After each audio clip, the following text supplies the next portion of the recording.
Okay, so I'm going to paint this turquoise soap. Rock and roll.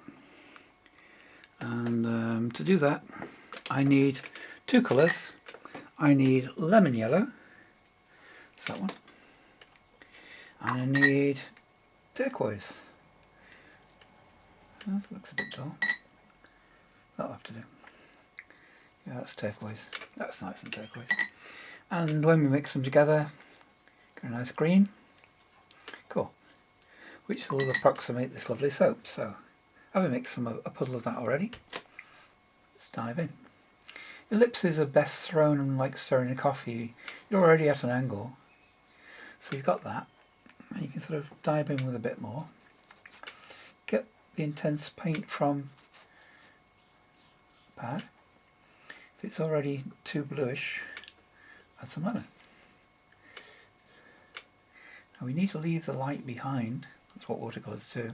Watercolourists do. I haven't put my teeth in because that's something I'm getting used to now. Sort of, yeah, rock and roll. Don't matter. I'm old. I accept it. So let's get some more of this lovely blue. It's not as striking and vivacious as I would like. I'll think about doing something with something else later because of that. So yeah, it's not turquoisey, so it's probably a mixture of a violet blue, is what the paint companies do, and the turquoise, which is the green blue. You've got to learn 6 primaries really if you're going to make sense of things, or just reach for the right thing that's been pre-mixed. Obviously that's a solution for most people. What I call blagging, the teachers had to do it when they taught you a colour theory that didn't ever work. Sound critical. Yeah, they wouldn't have allowed science not to work, would they? Although I think we all went to a science class and discovered that what it said in the book didn't happen when you did it in the little chamber thing. Never mind. So you weren't proving it, you were agreeing with it. Which isn't the same thing. People agree with the newspapers. I'm sort of mixing another blue, but it needs to be mixed with this green blue. So this has got some of that intense sort of ultramarine to sort of darken, because the thing about ultramarine is it's got some lavenderish red in it, kind of rose red in it. Anyway, our bar of soap's going really well, I think, by leaving light behind. That's what watercolourists always do. So using the paper, this is a lovely cardy paper. It's a shame everything's closed at the minute. Cast to a lovely line in cardy paper. An Indian paper that's sort of so heavy that it doesn't need stretching. It's got that lovely deckled edge as well. Deckle is when sort of it's been lifted off its frame, but it hasn't been sharply cut. So it just finds its own natural edge, which is rather good. It's got that wabi-sabi imperfection thing that you find in nature itself. The idea that we can do things perfectly is very questionable. Things worth doing, Sue Jeffers said in a lovely book, Feel the Fear and Do It Anyway. It's worth doing badly. I don't think she meant that. She meant doing it playfully or because you enjoy doing it.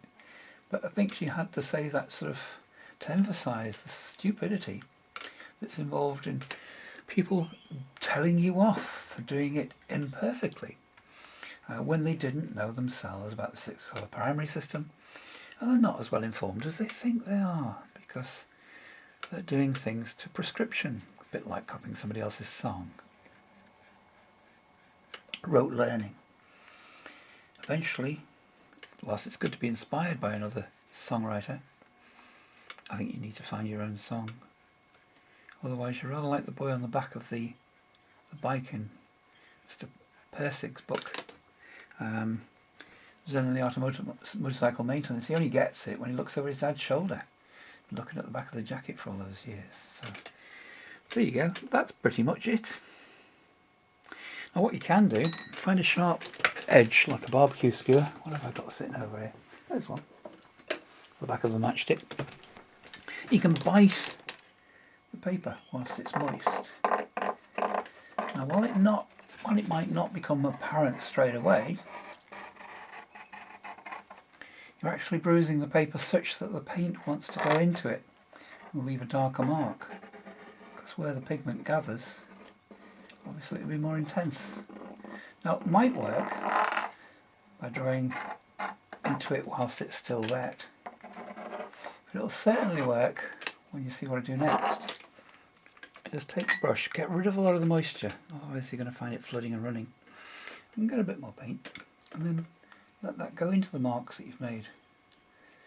Let's go past that a little bit so you can see the mark. So it's sort of going into these bruise marks. And I'll just intensify a bit more of the turquoise and the lemon yellow. And go in there a bit. You see that lemon turns it sort of greenish, which is all you need. You only need 2 paints effectively for this lovely turquoise bar of soap. My son each Christmas gets me this lovely sea soap, I forget what they call it, from Lush, and it's stunning because it's got little sort of bits of seaweed on it, as well as this being this lovely turquoise colour. I like it so much, he suggested that that's what I use as a model to paint one of the foot pedals that he has for playing guitar with. And he's got a guitar pedal that looks like the marbling inside the Lush version of this soap. Still the same kind of soap, really. It's turquoise. Anyway, that'll do for today, I think. Or for now, anyway. Work into it more later. Maybe we can bring that a bit closer, you can see.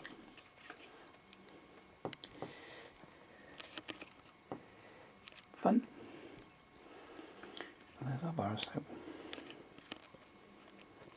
Rock and roll. I'll try and upload that.